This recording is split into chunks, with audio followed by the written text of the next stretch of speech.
Hello and welcome to HBM's Crypto-Corner for Wednesday, October 21st, 2020. We have several things to talk about, so let's get started.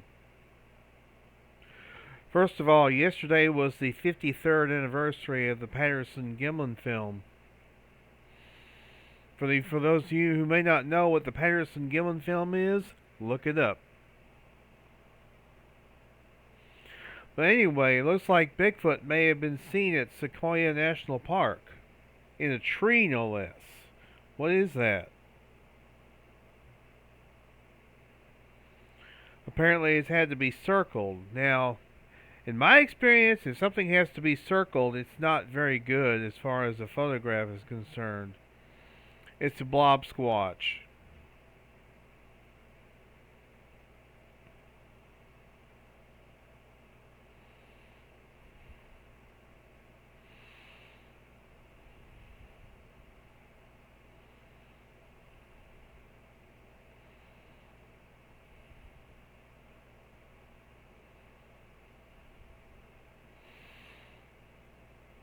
And this is in the redwoods, by the way. Well, you can probably tell. You can see the trees.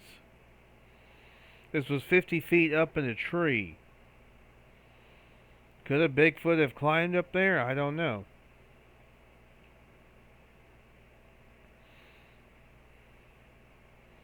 Interesting question. You have to admit it's an interesting question.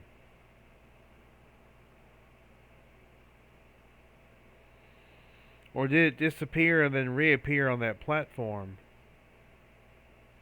Who knows? And then here's a rather lengthy article about the Bigfoot of Malaya or Malaysia. Introducing the Malayan Bigfoot.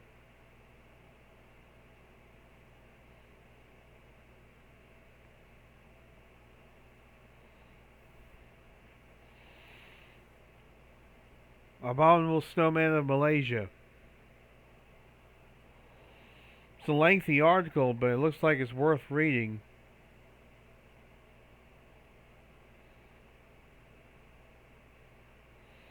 We're talking creatures that have mustaches down to their waists.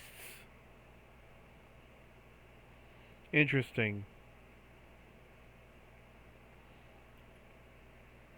I mean, they're covered with hair, just like Sasquatch, just like other mystery hominids or hominoids around the world.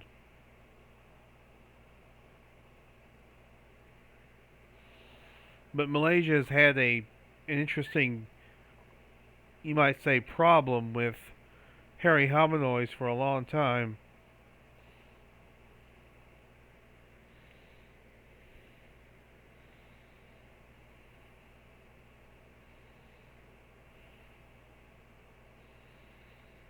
And there have been young ones seen as well. Here's a sketch of what they look like.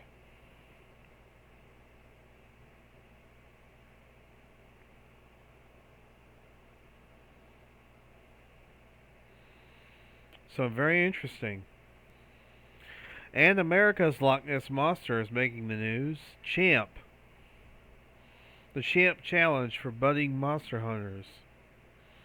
And here is the famous photograph of Champ, taken by the late Sandra Manzi in 1977.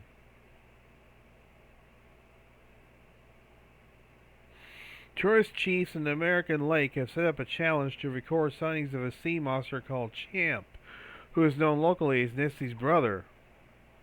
They want people to try and snatch a photo or video footage of the legendary beast that is said to swim in the waters of Lake Champlain in New York State. They hope the Champ Challenge that is set up on their website will prove once and for all that their monster exists.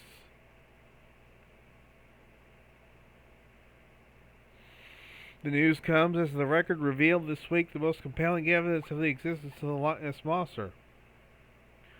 Monster hunters were left astounded by the clarity of the image of an object estimated to be 33 feet long, and that's the sonar image that I reported on a few weeks ago.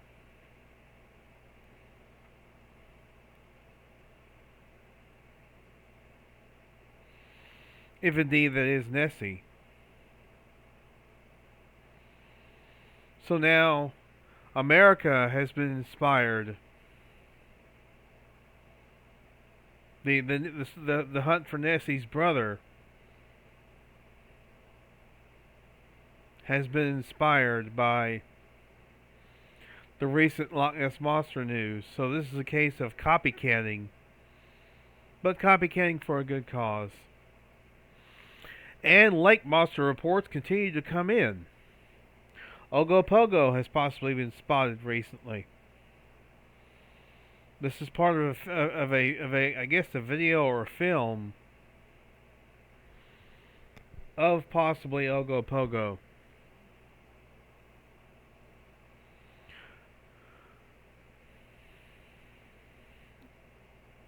Reportedly occurred last weekend when Adam Schwartz was celebrating Canadian Thanksgiving with loved ones in the city of West Kelowna. While walking along the shore of Okanagan Lake, where the legendary creature is said to reside, he noticed something peculiar about the otherwise calm water.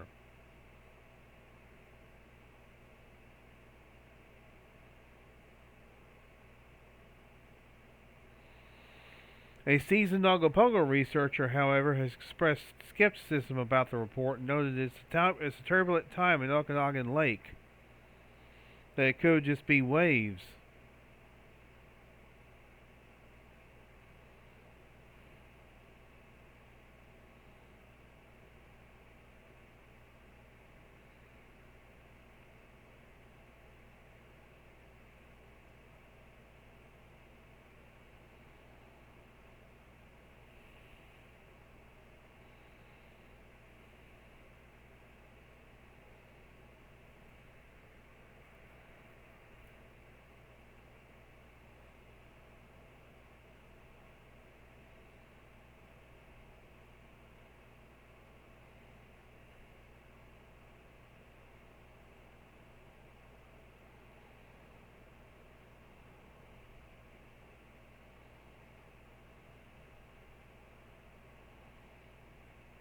Okay, here's the video in question.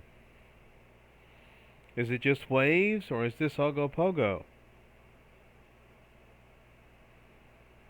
That's the question we have to ask ourselves.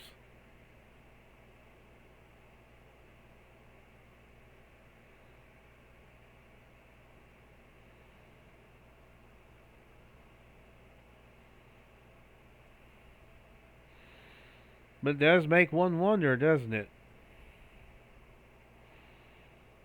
Could that be Ogopogo? It's possible. But it's also possible it could just be some waves. Here's something interesting. A sea monster photographed in 1936. This apparently is supposed to be the creature in question.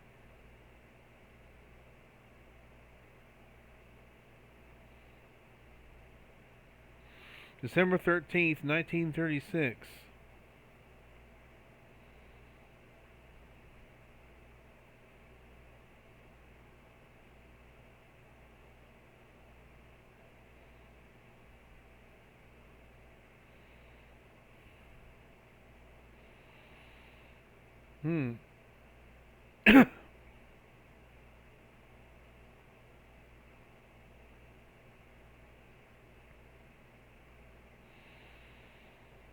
Looks like he was flying over water in a plane.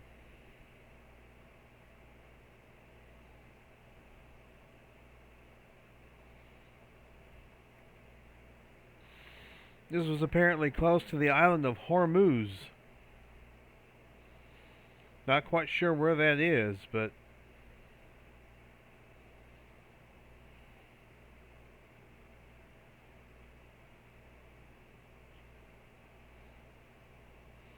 now, is this supposed to be part of the alleged sea monster? Or is it part of its wake?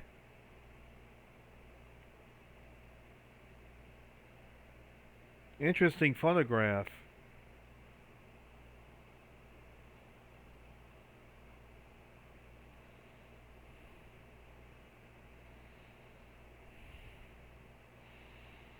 So, did this individual capture a sea serpent? A photograph of a sea serpent? Makes one wonder. It's an old photograph.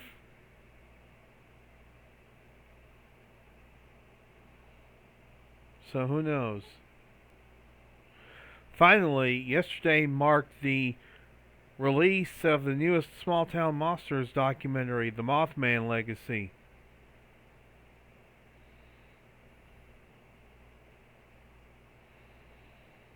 I believe this is a review.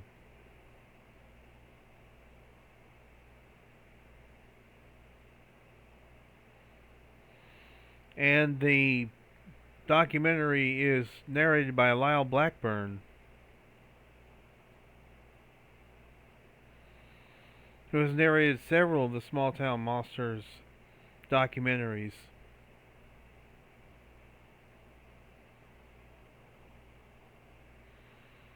So this one's no exception. Hoping to get my copy of this very soon.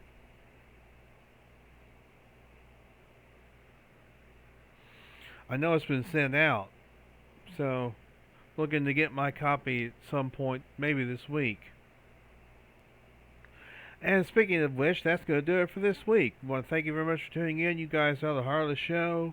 I will continue to do this as long as you want me to. And until next week, y'all be good or be good at it. This is May-HBM's Crypto Corner.